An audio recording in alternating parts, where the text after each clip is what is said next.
The bright lights of the CNN studio blazed down on what was about to become the most explosive political confrontation of the year. Rudy Giuliani, the 80-year-old former mayor of New York City, sat across from Congresswoman Jasmine Crockett, the 42-year-old rising star from Texas. What started as a routine political debate was about to turn into a complete demolition. Giuliani had just finished attacking Crockett's credentials, calling her another inexperienced voice trying to tear down America. He leaned back in his chair with that familiar smug smile, clearly expecting the young Democrat to crumble under his decades of political experience. But what Jasmine Crockett said next didn't just surprise him. It left the former America's mayor completely speechless and stunned the entire nation. This wasn't just another political debate. This was the moment when preparation met arrogance, when youth confronted experience, and when one devastating response changed everything.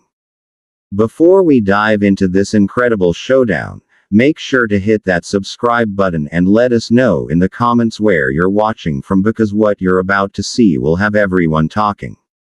The stage was set for what political analysts are already calling one of the most brutal takedowns in modern television history. Giuliani thought he was facing just another young politician. He had no idea he was about to meet his match.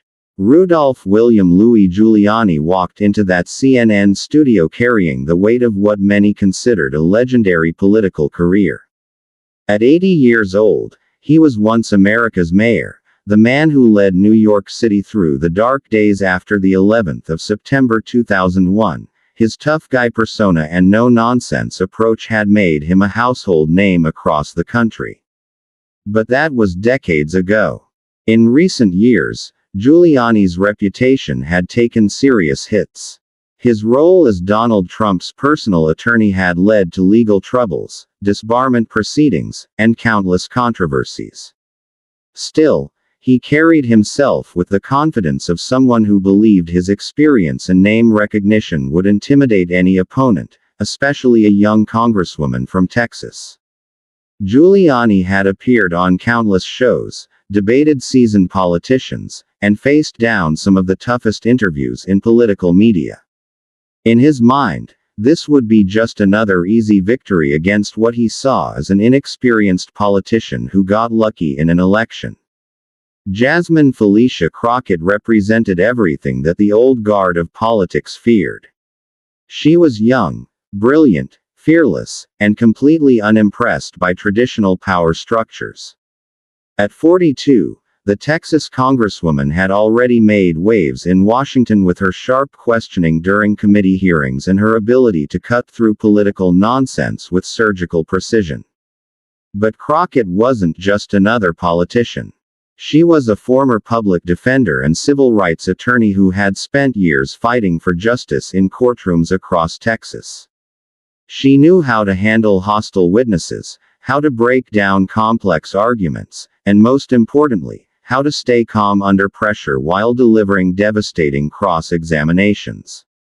What made Crockett particularly dangerous was her preparation. She didn't just show up to debates hoping to wing it. She came armed with facts, receipts, and a strategic mind that could turn any attack back on her opponent. Her colleagues in Congress had learned to respect her homework, and her constituents loved her authenticity. This wasn't just a debate between two politicians. It was a clash between two completely different eras of American politics. Giuliani represented the old boys club, where name recognition and tough talk were supposed to be enough to win arguments. Crockett represented the new generation of politicians who believed that facts, preparation, and authentic conviction would always beat empty rhetoric.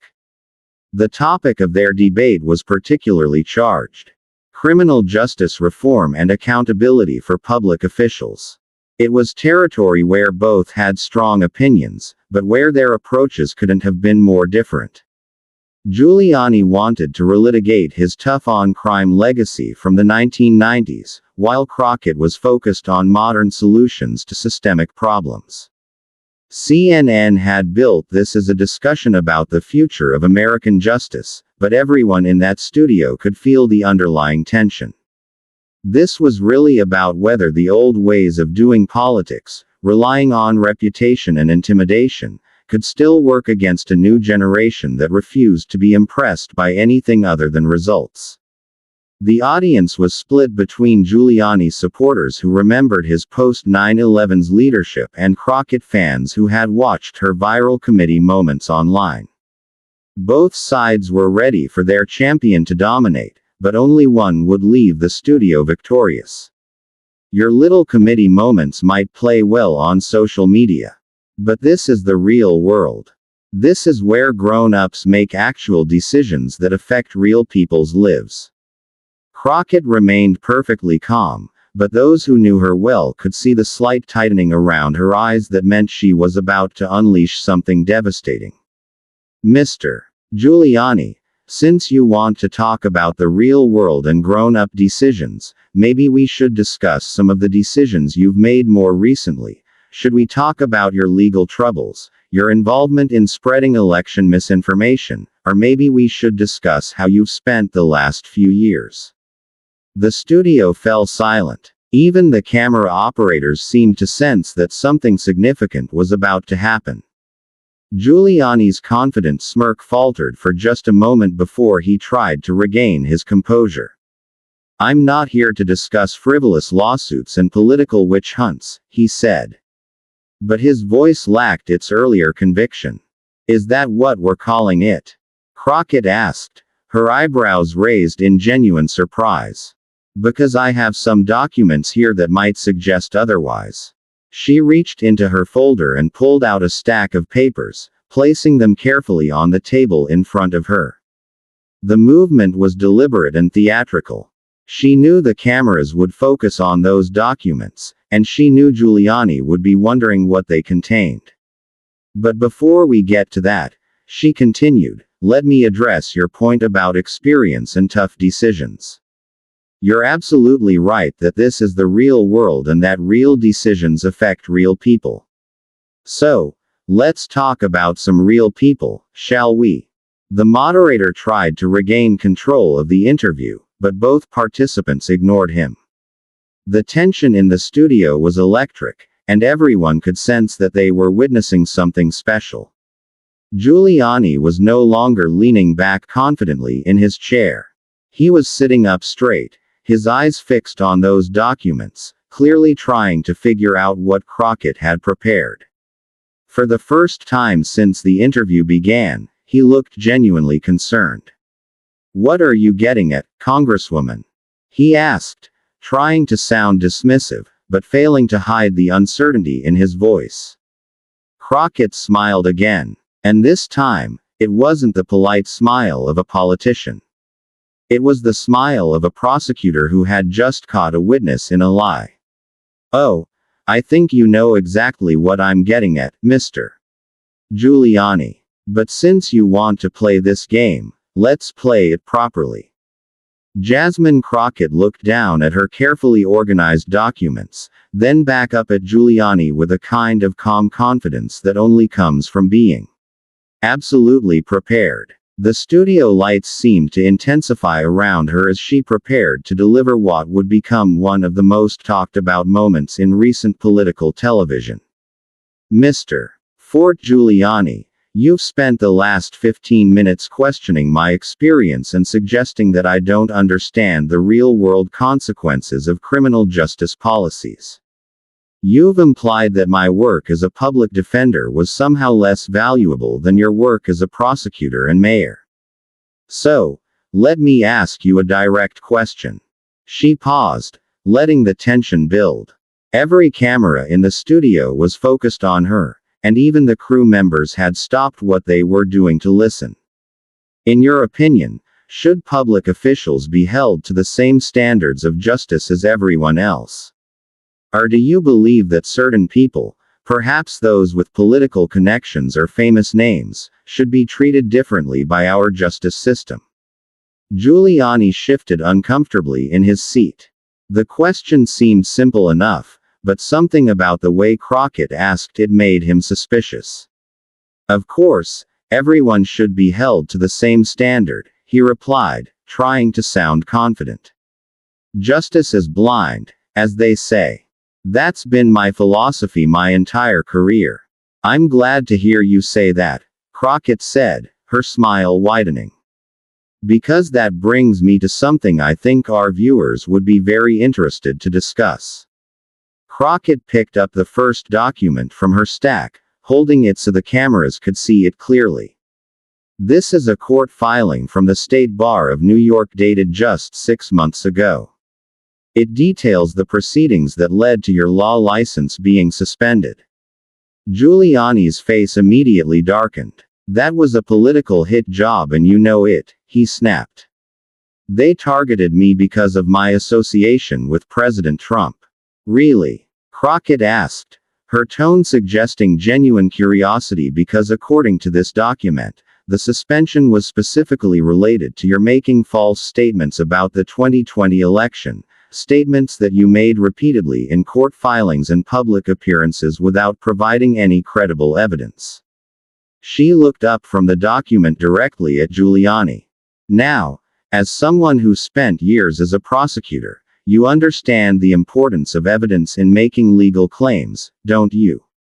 I stand by everything I said, Giuliani replied. But his voice was noticeably less steady than it had been earlier. I'm sure you do, Crockett said smoothly. But here's what I find interesting. You just told our audience that justice should be blind, that everyone should be held to the same standards. Yet, when you are held to the standard that lawyers are expected to meet providing evidence for their claims, you're calling it a political hit job. The moderator tried to jump in, but Crockett held up a polite hand. I'm not finished with my point, if you don't mind. You see, Mr. Giuliani, this is exactly what I mean when I talk about the difference between tough talk and actual accountability. You've spent this entire interview questioning my credentials and experience, but let's examine yours for a moment. Crockett picked up another document. This is from the 6th of January committee report. It documents your role in the events leading up to that day, including phone calls you made and statements you encouraged. Giuliani's hands were now visibly shaking slightly. I was representing my client, he said weakly. Your client, Crockett repeated slowly. The same client who, according to multiple news reports, owes you millions of dollars in unpaid legal fees. The same client whose claims about election fraud you promoted despite lacking evidence. The studio was completely silent except for the hum of the cameras. Even the most experienced political reporters in the room seemed stunned by the systematic way Crockett was dismantling Giuliani's credibility. But here's the part that really troubles me, Crockett continued, her voice taking on the tone of a prosecutor delivering a closing argument. You came here today to lecture me about experience and toughness in making real decisions that affect real people. But your recent decisions have affected real people, too, haven't they? Crockett's voice softened slightly, but her words became even more powerful. Let's talk about Ruby Freeman and Shay Moss, 2 election workers in Georgia whose lives were turned upside down after you repeatedly named them and made false accusations about their conduct during the 2020 election. Giuliani tried to interrupt, but Crockett's voice rose slightly, maintaining control of the moment. These are real people, Mr. Giuliani. A grandmother and her daughter who were doing their civic duty by working elections. After your accusations, they received death threats. They had to go into hiding. Ruby Freeman had to leave her home. Shay Moss was afraid to use her own name in public. The cameras captured Giuliani slumping in his chair, his earlier aggressive posture completely gone. You want to talk about tough decisions and real-world consequences. These women are living with the consequences of your decisions every single day. And when they sued you for defamation, what did you do? Did you stand by your accusations? Did you provide the evidence you claim to have? Crockett paused dramatically, letting the question hang in the air. Number you filed for bankruptcy. You tried to avoid accountability through legal maneuvering rather than standing behind your words. So when you sit here today and question my experience, when you suggest that I don't understand real consequences, I have to ask, what moral authority do you have to make those judgments? Crockett's voice was now filled with controlled passion, the kind that comes from genuine conviction rather than political theater. I spent years representing people who couldn't afford lawyers, fighting for justice in a system that often stacks the deck against them. You spent recent years making accusations you couldn't prove, harming innocent people, and then trying to escape responsibility when the consequences caught up with you. She looked directly into the camera, addressing the audience at home. This is exactly why we need criminal justice reform, not because we're soft on crime, but because we believe that everyone, regardless of their political connections or their fame, should be held accountable for their actions. That includes former mayors, former prosecutors, and anyone else who thinks their reputation makes them above the law. Giuliani tried desperately to regain control of the narrative. His face was now completely red, and his voice was shaking with anger and embarrassment. This is exactly what I'm talking about. You know where. And two, he shouted, pointing an accusatory finger at Crockett. You're attacking me personally instead of debating the issues. This is character assassination. But Crockett remained completely calm. Mr. Giuliani, you spent the first half of this interview attacking my character and qualifications. I'm simply responding with documented facts about your recent conduct. If discussing your actual record feels like character assassination, maybe the problem isn't with me. And as for debating issues, she continued, I'm happy to do that. But first you need to acknowledge that your credibility on these issues has been significantly damaged by your own choices. Giuliani was now stuttering slightly, clearly flustered and unsure how to respond. I have decades of experience fighting crime and protecting people. One bad situation doesn't erase an entire career. You're absolutely right, Crockett agreed, surprising him. One mistake shouldn't define anyone's entire life. But this wasn't one mistake, was it? This was a pattern of behavior that continued for years, harming multiple people, and that you've never fully taken responsibility for. Crockett reached for one last document from her stack. This is from last week's news reports about your current legal situation. According to these reports, you're facing potential criminal charges in multiple jurisdictions. You've lost your law license, and you're struggling financially due to the lawsuits against you. She looked up at Giuliani with something that might have been sympathy. Mr. Giuliani, I don't take any pleasure in pointing this out, but you came here today to suggest that I'm not qualified to discuss criminal justice because of my age and experience.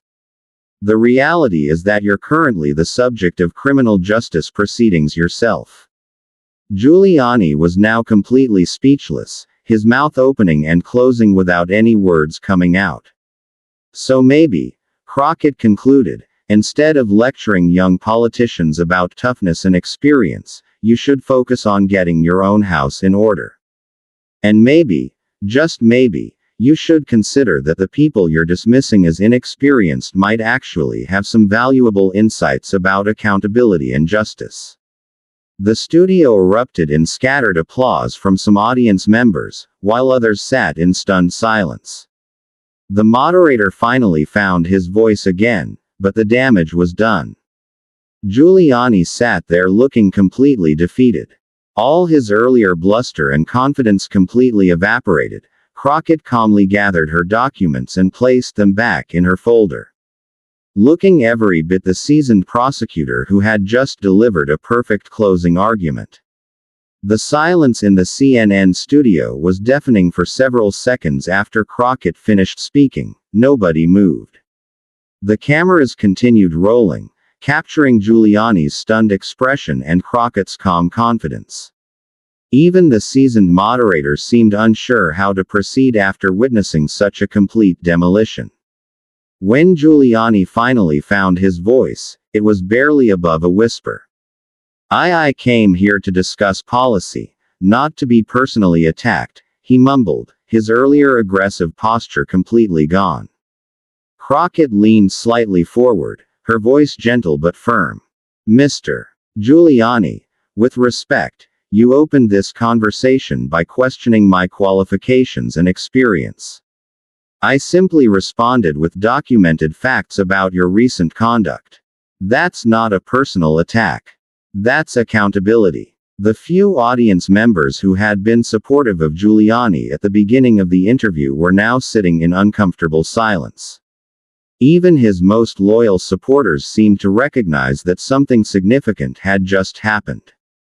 The moderator attempted to move the conversation to safer ground, asking about specific policy proposals, but the energy in the room had completely shifted.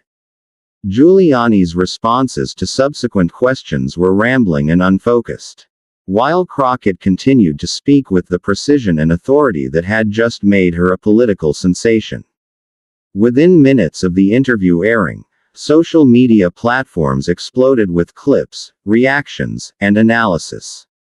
The moment when Crockett pulled out her documents and began systematically dismantling Giuliani's credibility was immediately clipped and shared across Twitter, TikTok, and Instagram.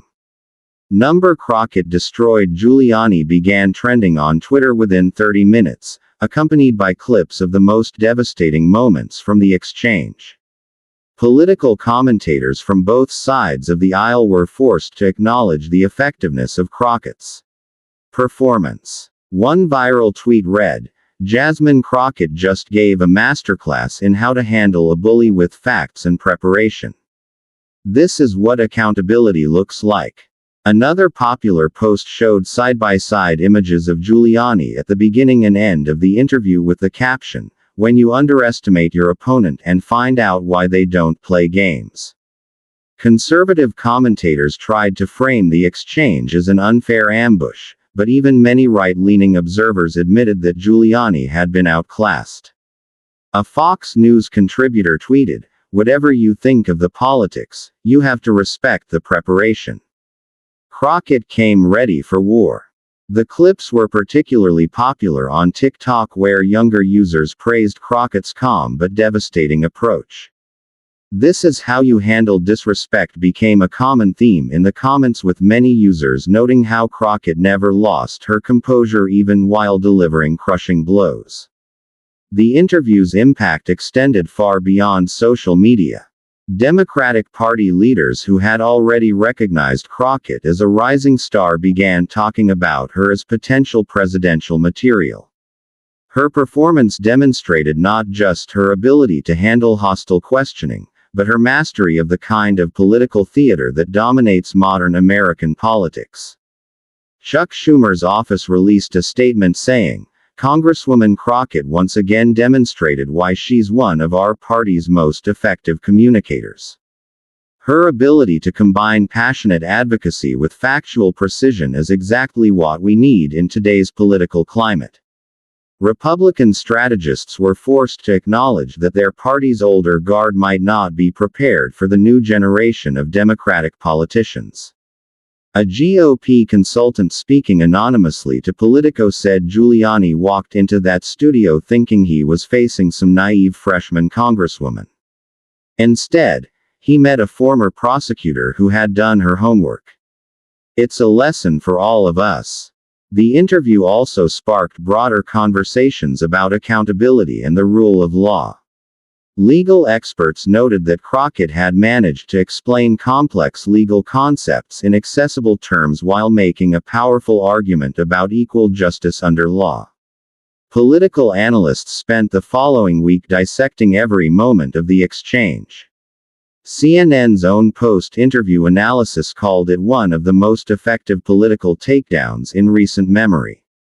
While MSNBC's Rachel Maddow devoted an entire segment to praising Crockett's preparation and strategic thinking, even conservative media outlets struggled to defend Giuliani's performance. While they criticized CNN for allowing what they called an ambush, many acknowledged that Giuliani had been unprepared for the level of opposition he faced.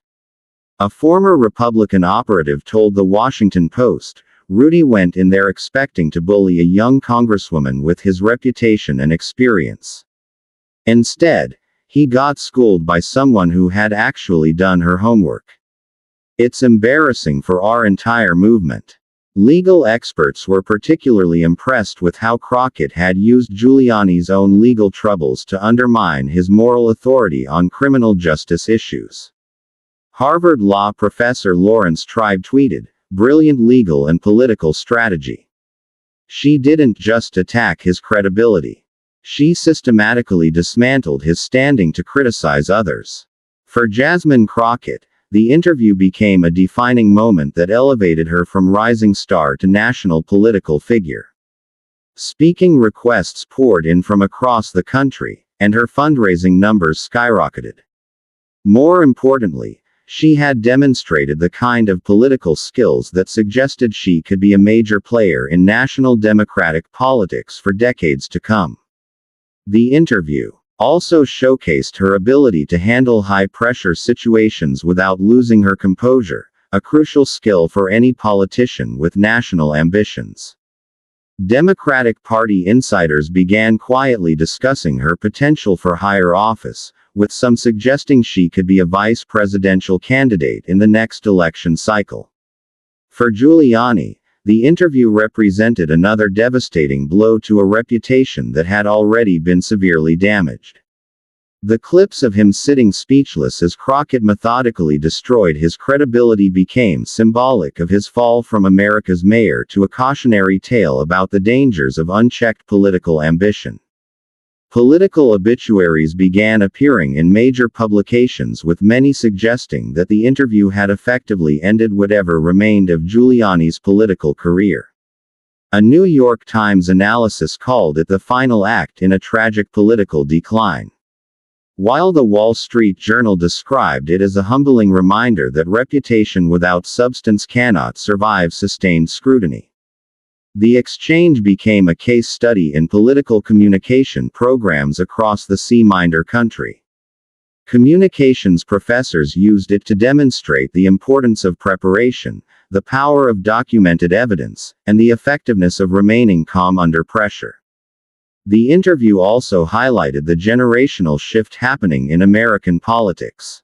Crockett's performance showed how younger politicians, armed with social media savvy and prosecutorial skills, could effectively challenge the old guard's reliance on reputation and bluster. Political scientists noted that the exchange represented a broader trend in American politics where traditional sources of authority, experience, name recognition were being challenged by competence, preparation, and authenticity. The interview quickly became a template for how to handle political bullies and hostile questioners. Democratic strategists began studying Crockett's approach, noting how she had turned Giuliani's attacks back on him while maintaining her dignity and composure. The key elements of her strategy, thorough preparation, documented evidence, emotional control, and strategic timing, became talking points in political training sessions across the country. Her ability to let her opponent dig himself into a hole before delivering devastating counterattacks was particularly praised by communication experts. Young politicians from both parties took note of how Crockett had refused to be intimidated by Giuliani's reputation and aggressive demeanor. As the dust settled from the interview, it became clear that something significant had shifted in American political discourse. The old model of political intimidation, where established figures could rely on their reputations to cow younger opponents, had been definitively challenged. Crockett's performance suggested that the new generation of politicians would not be easily intimidated by past achievements or aggressive rhetoric. Instead, They would demand accountability and come prepared with facts and evidence to back up their positions. For viewers at home, the interview provided a perfect example of how preparation and integrity could triumph over bluster and reputation. In an era when many Americans felt disillusioned with political theater, Crockett's fact-based approach offered a refreshing alternative. The interview also demonstrated the power of accountability in politics. By forcing Giuliani to confront the consequences of his recent actions, Crockett had shown how political figures could be held responsible for their conduct regardless of their past achievements or current positions.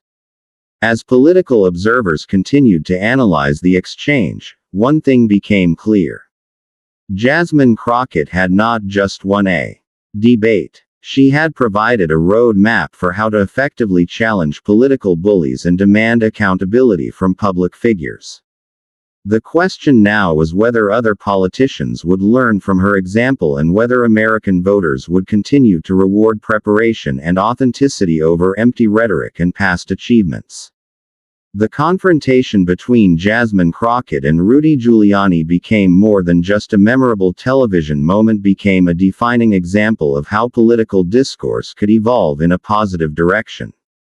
By combining thorough preparation with moral authority and strategic thinking, Crockett had shown that it was possible to hold powerful figures accountable without descending into personal attacks or political theater. Her performance inspired a new generation of political activists and candidates who saw in her approach a model for effective political communication. Rather than relying on talking points or emotional appeals, she had used facts, evidence, and logical arguments to make her case. For those who had become cynical about American politics, the interview offered hope that substantive discourse was still possible. It showed that voters could still be moved by authentic conviction backed up by solid preparation and moral clarity. As the political world continued to evolve, the Crockett-Giuliani exchange would be remembered as a moment when accountability won out over reputation, when preparation triumphed over bluster, and when a new generation announced that they would not be intimidated by the old rules of political engagement. The interview had answered the question posed in its title. What Jasmine Crockett said hadn't just left Rudy Giuliani speechless. It had left an entire political establishment reconsidering how power, accountability, and moral authority work in modern American politics. If you enjoyed watching this political master-ass in action, make sure to subscribe to our channel and hit that notification bell so you don't miss our analysis of the next major political confrontation. And let us know in the comments. Do you think this interview changed the way political debates should be conducted? We'll be covering more stories like this one, so stay tuned for the latest in political drama and analysis.